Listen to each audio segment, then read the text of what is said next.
strongest democracies flourish from frequent and lively debate, but they endure when people of every background and belief find a way to set aside smaller differences in service of a greater purpose.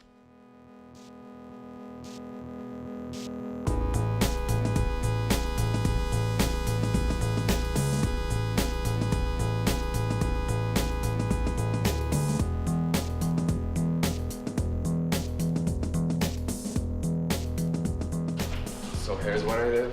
Come on. Hi, Mom.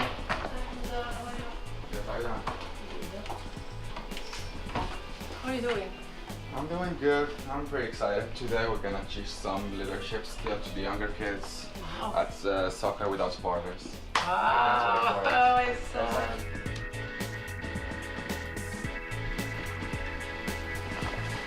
So now I have to pick up my stuff and go back to the field. It's been pretty nice to work with kids from different backgrounds, from different countries. We got to learn from them, teach them, and work with them. It's been pretty awesome. All right, let's go. How's your boy? Play some soccer today? Yeah. All right, be good. Leave it.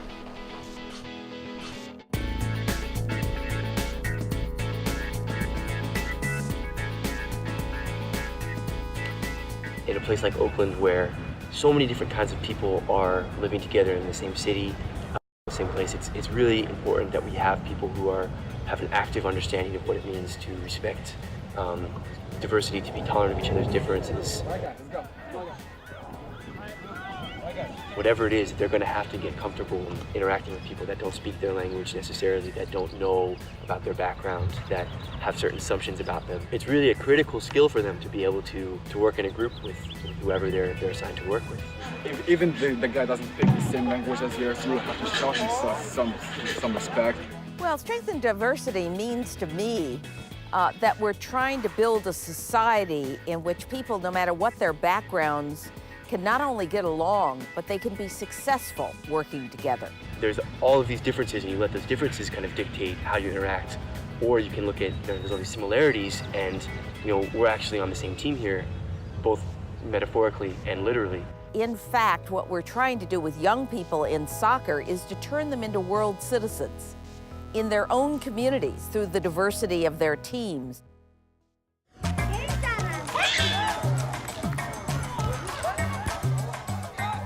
So the life skills program targets youth that has obviously made wrong choices and also have difficulties in terms of being removed from their families, because that is the reality, that a lot of the youth that's placed in residential care was removed, many times without their consent.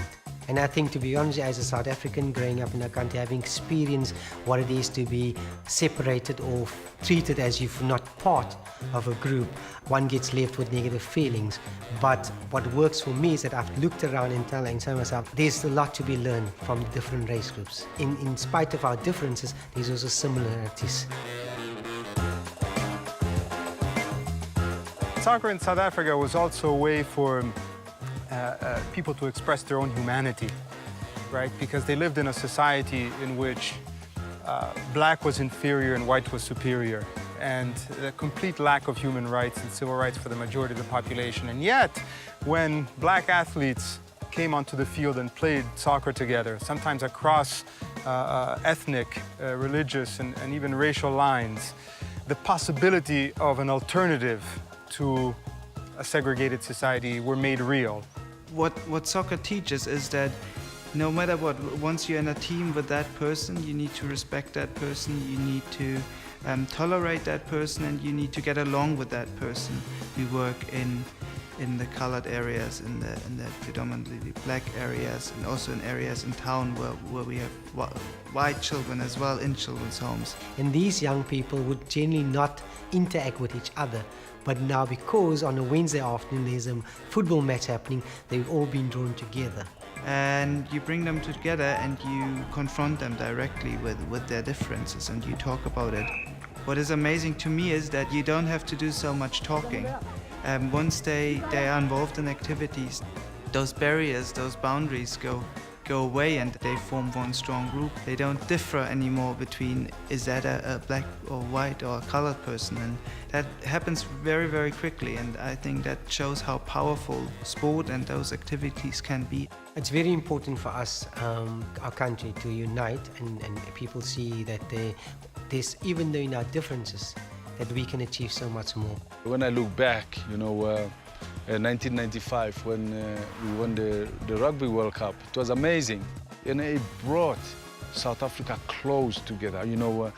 Both races become one. Anything we can do to bring differing groups together using sport will make a difference in the future. If people learn to play together, they may learn to work together and to live together.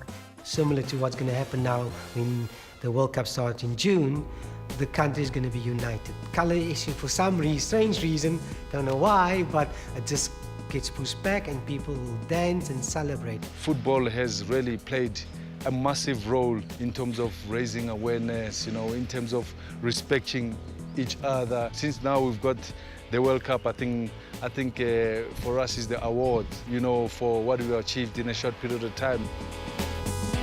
Earlier, it's the #1 sport in the world that's loved by white people, black people, mixed race, Asian, whatever you want. It's enjoyed by everybody. So in other words, if you're going to play it, you're going to come into contact with people from different cultures and different races. And if you're going to enjoy it and play together, you've got to be tolerant. And so if you do that from a young age, you build tolerance within yourself towards other people. And I think that's one of the big pluses about football.